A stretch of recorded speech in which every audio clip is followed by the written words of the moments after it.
that when you ask a person, do you masturbate? 99% will say yes. And the remaining 1%, they are lying. Anyway, this is just a joke. It's amongst the medical students. It's not a fact. But according to research, today research tells us that amongst the males, 95% masturbate.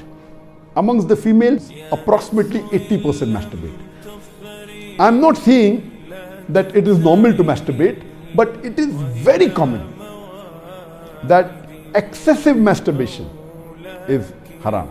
It can cause problems, it can cause health problems, it can cause psychological problems, and most of the time masturbation is associated with haram activities. Most of the time masturbation is associated with pornography, whether you're watching a blue film or a pornographic film, or you're watching obscene photographs, images. Here itself, if it associated with haram activity, that again becomes haram. So if you associate masturbation with pornography or with obscene photographs, it is haram, and that is prohibited, and it leads to that high chances. That's the reason I would say that best is to avoid. Is receive on my fitnagram, right? Yes, it's a fitnagram. Wallahi alladhi la ilaha ghayruh. The common questions, pornography, how do I overcome it? I'll come on to the other two inshallah ta'ala. My brothers and my sisters, give this a try and then send me your success story so I can quote in the next program. Enough brothers have tried it. Walillahi alhamdu wal minna. Alhamdulillah, they are in a better place. If you are addicted to a particular sin, every time you fall into that sin, get up, make wudu, pray 2 rak'at. This is heavy on the shaitan. Every time you do it. Yes, it looks like a burden, but try it and then see where you end up. It's only a matter of time.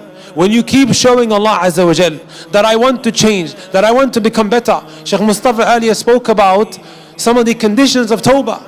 I don't care if you've fallen into that sin 100 times. Every time go and do it. Right? And see where you end up. It's only a matter of time, my brothers and my sisters, that inshallah ta'ala you will find yourself in a better place. Whatever secret sin it might be.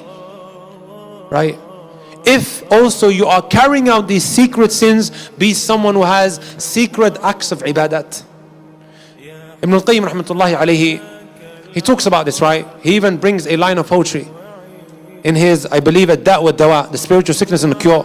He says, ذنوب الخلوات سبب لانتكاسات وعبادة الخلوات سبب للثبات.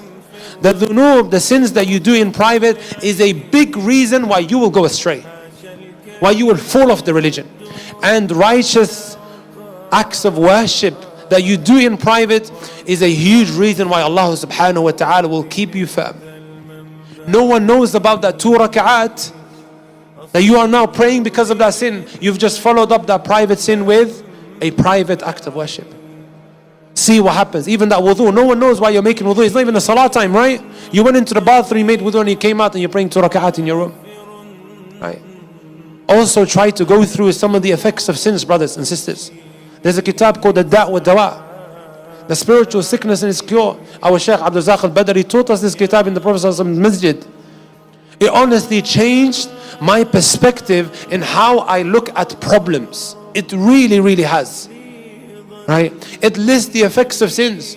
One of them is, my brothers and my sisters, right, that you're going to drop in the eyes of the people. Did you know that? When you carry out sins in private and you have a very good reputation in the eyes of the people, or maybe in your community or in your family, right? You do these private sins, all of a sudden you dropped. Why? Because of the private sins. Ibn al-Jawzi rahmatullahi alayhi, he said, رأيت أقواما من المنتسبين إلى العلم أهملوا نظر الله عز وجل في الخلوات. I came to know about people who ascribe themselves to knowledge. Imagine people who study, shuyukh and so on and so forth. They stopped being conscious of Allah watching them in private. So what did Allah do to them? فَمَحَا مَحَاسِنَ ذِكْرِهِمْ فِي الْجَلَوَاتِ. Allah caused the good things that are mentioned about them in public to diminish, to disappear. فَكَانُوا مَوْجُودِينَ كَالْمَعْدُومِينَ. Them being present is like them being absent. It's like they weren't there anymore. لا حلاوة لرؤية ولا قلب يحنو إلى لقائهم. There was no sweetness in meeting them. The heart stopped yearning for them. All of a sudden now you are looked at differently in your community or amongst the people that loved you before. And there are many. I've got a lecture on my YouTube channel. It's called The Effects of Sins. Right? So what was the other one?